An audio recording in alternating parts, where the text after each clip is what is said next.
Hello friends, welcome to Liquid Board. Today we are going to discuss why we decided to move on from this format of the game, and to that there is only a one-liner answer. That is, the game was thematically inaccurate to an extent that uh, it can be called like Goon's Rocket rather than a, a payload game where you expect things to be much more thematically accurate.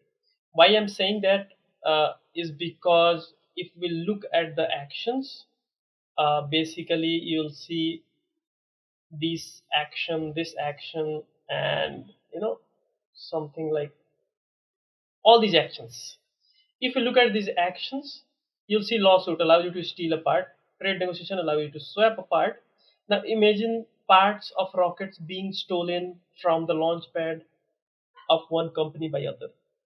Now that's something that sounds ridiculous thematically.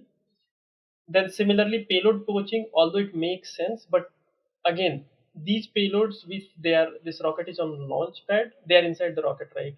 You have already put those things in place. So stealing a payload at the time of launch doesn't make sense thematically.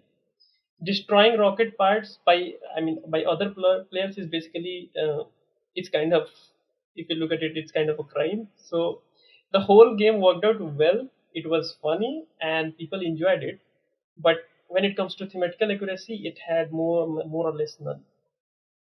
So based on what products we have built in past and what Liquid Bird is trying to achieve, to make games where we could maintain the educational aspect of it, and at the end of the game you leave with fun, a feeling, and also a feeling that you definitely learned something. That's the idea, and that is the reason that we had to move from this format of the game to the other one. But going through all this process took a lot of time, and it also gave us quite a bit of learning and understanding of how to make a game and what is the meaning of theme and how we are going to accomplish it in our next version.